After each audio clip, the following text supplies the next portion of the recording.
আসসালামু আলাইকুম সুপ্রিয়, this is Jamiul Islam Jami from learning view video YouTube channel. আশা করি তোমরা সকলে ভালো আছো। আজকে আমরা ক্লাস 9 এর জন্য ডিজিটাল টেকনোলজি সাবজেক্টটা নিয়ে শুরু করতেছি। একদম শুরু থেকে বেসিক থেকে ভালো করে পড়বো আমরা, তাই না? সো অন্যান্য সাবজেক্টের ভিডিও কিন্তু দেওয়া হয়েছে, তোমরা দেখে নিবা। ওকে, সো ডিজিটাল আগামীর প্রযুক্তি প্রথম অধ্যায়ের নাম, চলো আমরা পড়ি। ওকে, ডিজিটাল আগামীর প্রযুক্তি বা প্রস্তুতি। হ্যাঁ, প্রযুক্তির প্রসারের ফলে প্রতিদিনই পরিবর্তন হচ্ছে আমাদের জীবনযাত্রার চিত্র।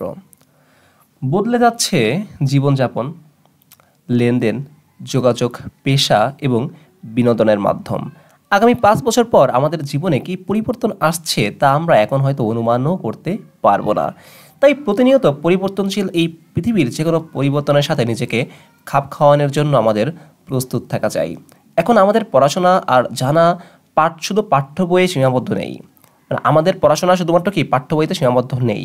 জানার পরিধিকে বিস্তৃত করতে আমাদের তথ্য নিতে হয় ইন্টারনেট এবং অন্যান্য মাধ্যম থেকে, যে কারণে কার্যকরভাবে যথাযথ তথ্য আদান প্রদান করতে পারা অনেকটা গুরুত্বপূর্ণ দক্ষতা, তাই না? ইয়েস, যেমন দেখো বর্তমানে কিন্তু আমরা খুব ইজিলিভাবে দেখতে পারতেছি উন্নত বিশ্বে রোবোটিক্সের প্রচুর ব্যবহার রয়েছে।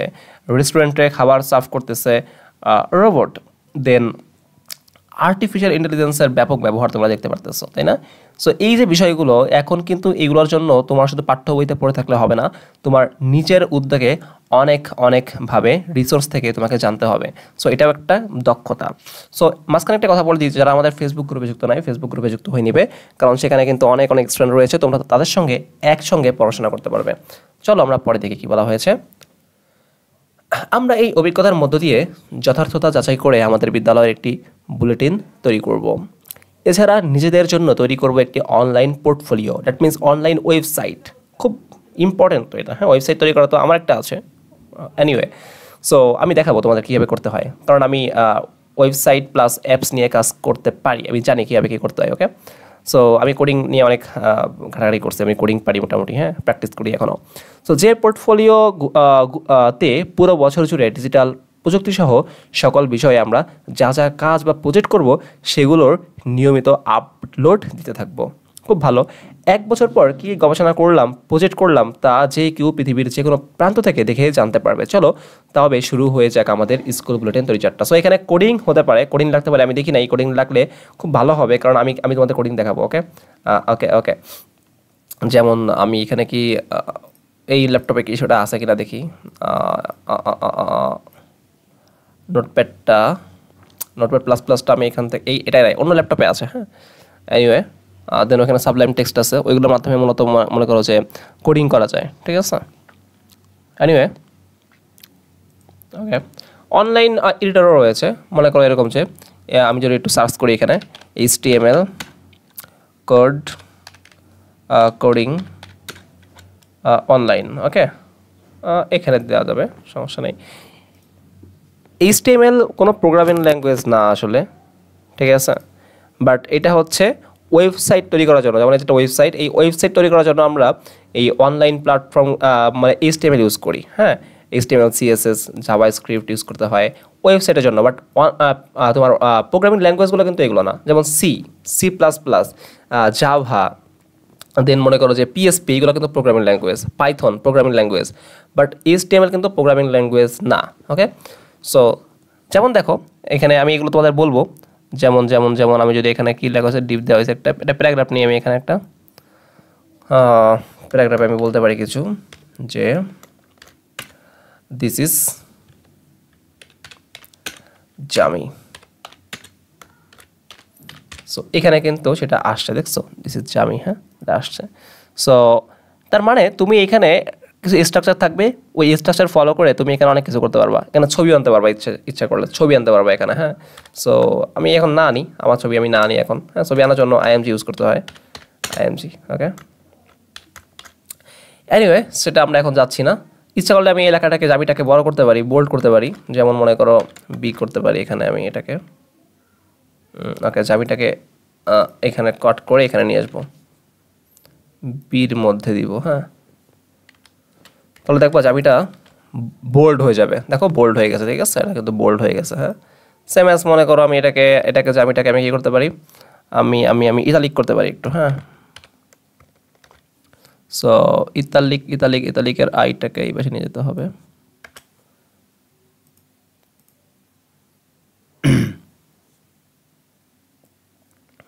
ওকে, দেখো ইতালিক হয়ে গেছে, হ্যাঁ।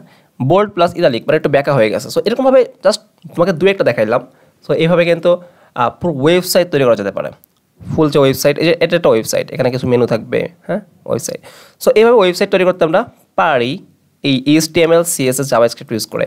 তো তোমাদের যে পোর্টফোলিওর কথা এখানে বলা হয়েছে, যে পোর্টফোলিও যদি তৈরি করতে চাও, দ্যাট মিনস একটা ওয়েবসাইট তৈরি করতে হবে। তোমার স্কুলের ওয়েবসাইট আছে না? আছে। সো ওই রকম ওয়েবসাইট তৈরি করার জন্য অনেক বেশি কোডিং জানতে হয়। যদি তোমাদের সত্যিই থাকে আমি তোমাদের শেখাবো, সমস্যা নেই, কারণ আমি এটা নিয়ে অনেক আগ্রহী। আমি নিজে পারি আর কি, আমি নিজে তৈরি করছি। সো সো আমার নিজের পোর্টফোলিও আছে। সো দ্যাটস ওয়াই আমি তোমাদের তৈরি করতে কোনো ব্যাপার না, হ্যাঁ, তোমাদের দেখাতে পারবো। বাট বইতে থাকতে হবে, বইতে যদি ওই সাবজেক্টগুলো থাকে, টপিকসগুলো থাকে, আমি অবশ্যই তোমাদের সেটা দেখাবো। ওকে, বাট খুব ইন্টারেস্টিং এইগুলো, হ্যাঁ। এখন চলো দেখি আমি পরে কী ভালো আছে আমরা দেখি, হ্যাঁ। আমি চাই শিখাইতে এটা, এনিওয়ে। ওকে, প্রথমে কী করতে হবে, চলো তবে শুরু হয়ে যাক স্কুল বুলেটিন যাত্রা। ওকে, সেশন 1-এ কী বলা আছে? সত্য অনুসন্ধান। চলো কী বলা আছে দেখি আমরা।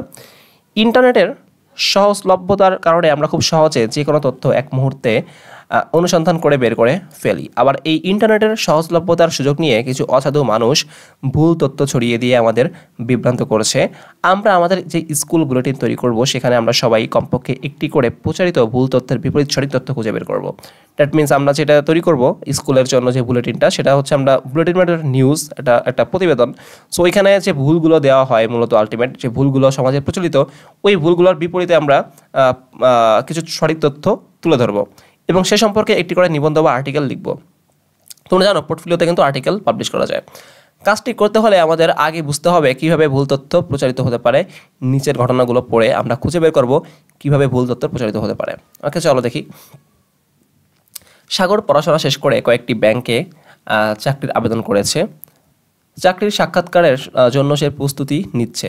একদিন সে বাসে বসে চাকরির সাক্ষাৎকার বিষয়ক একটি বই পড়ছিল। এই সময় তার পাশের সিটে বসা একজন লোক তাকে চাকরির বই পড়তে দেখে আলাপ করতে করতে জানালো যে লোকটির বড় ভাই একটি বড় ব্যাংকে কাজ করে। কিছু টাকা দিলে সে তার ভাইয়ের কাছে সাগরের চাকরির ব্যাপারে বলবে। সাগর রাজি হয়ে টাকার ব্যবস্থা করলো। এক সপ্তাহের মধ্যে লোকটি সাগরকে ডেকে একটি চিঠি দিল। সাগর চিঠি খুলে দেখলো এটি তার নামে ওই ব্যাংক থেকে নিয়োগপত্র এবং সাগরের চাকরি হয়ে গেছে। লোকটি সাগরকে একটি পত্রিকার ওয়েবসাইটও দেখালো যেখানে নিয়োগপ্রাপ্ত ব্যক্তিদের অ্যাপ্লিকেশন নাম্বার দেওয়া আছে। সাগর তার অ্যাপ্লিকেশন নাম্বারটি দেখতে পেল। সাগর খুশি হয়ে লোকটিকে আরও কিছু টাকা দিল। চিঠিতে উল্লেখিত দিনে সাগর ওই ব্যাংকে উপস্থিত হয়ে জানলো তার হাতে থাকা নিয়োগপত্রটি আসলে নকল। তার মানে কি, ইচ্ছা করলে বর্তমানে কিন্তু তোমার ফটোশপ ইউজ করে খুব ইজিলিভাবে এইসব ডকুমেন্টস তৈরি করা যায় এবং আরও ওই যে HTML ইউজ করেও বিভিন্ন ফর্ম বানিয়ে অনেক কিছু করা যায়, ঠিক আছে। তো তোমাকে আসলে বুঝতে হবে তুমি কোন জায়গা থেকে তথ্য নিচ্ছ, কারো কথায় বিশ্বাস না করে কোন ওয়েবসাইট ওয়েবসাইট অনেক হতে পারে, যে কেউ ওয়েবসাইট তৈরি করতে পারে, বাট তোমাকে অফিসিয়াল ওয়েবসাইটগুলো খুঁজে খুঁজে বের করতে হবে। সো এটা কিন্তু খুবই ইম্পর্টেন্ট একটা বিষয়। সাপোজ তোমার স্কুলের একটা গুরুত্বপূর্ণ নোটিশ, হ্যাঁ, বিভিন্ন গ্রুপে দেওয়া হয়েছে, একটা রুটিন দেওয়া হয়েছে, রুটিন বানানো কোনো ব্যাপার না। সো এই তোমাকে বুঝতে হবে আসলে কি এটা অফিসিয়াল ওয়েবসাইট থেকে প্রাপ্ত কিনা, তা না হলে তুমি কিন্তু ভুল টাইমে ভুল দিনে এক্সাম দিতে যাবা। তো এটা খেয়াল রাখতে হবে। ওকে, সো এই জন্য তুমি আমাদের গ্রুপে যুক্ত হতে পারো। আমাদের গ্রুপে আমি অফিসিয়াল গ্রুপগুলোতে আমি কী করি, অফিসিয়াল নোটিশগুলো আমি গ্রুপে পোস্ট করি। ওকে ওকে একটু চিন্তা করে বলো তো, বাসের ওই অসাধু লোকটি কী রূপে বিশ্বাসযোগ্যভাবে নকল পরিচয়পত্র আর ওয়েবসাইট দেখালো? কী রূপে চিন্তা করো তো। এখানে কিন্তু সে ওয়েবসাইট দেখিয়েছে বিশ্বাসযোগ্যভাবে, মানে কি, সে কিন্তু ওয়েবসাইট দেখাইছে। ওয়েবসাইটে শুধু তার রোল নাম্বার না, তুমি জানো যে একটা পরীক্ষায় মানে একটা চাকরির পরীক্ষায় কিন্তু অনেক অ্যাপ্লিকেশন করে, অনেক অ্যাপ্লিক্যান্ট থাকে। সো উনি যে কাজটা করছে, নকল রোল নাম্বার এরকম অনেক সিরিয়ালি করছে, তার মধ্যে তারটাও ইনক্লুড করে দিছে, করে বলছে এই দেখো তোমারটা আছে। সে তো খুশি হয়ে গেছে। তো এইভাবে কিন্তু সে তার নকল পরিচয়পত্র দেখাইছে আর ওয়েবসাইট দেখাইছে। বুঝতে পারছো? ওকে, এইভাবে তোমরা কি করতে হবে, এখানে পরের সেশনে এর সম্ভাব্য উত্তর দেওয়া আছে, ভালো কথা। আমরা অনেক বেশি লেন্থি হয়ে গেছে ভিডিওটা, আমরা এই জায়গা থেকে আমরা নেক্সট ভিডিওতে আলোচনা করব। তো বুঝতে পারতেছো এখন ভালো একটা ইন্টারেস্টিং টপিকস নিয়ে আমরা পড়তেছি। সো হোপফুলি তোমরা উপকৃত হচ্ছ, বুঝতেছো। নেক্সট ভিডিওগুলো দেখার আমন্ত্রণ জানাচ্ছি। সকলকে ধন্যবাদ। আসসালামু আলাইকুম।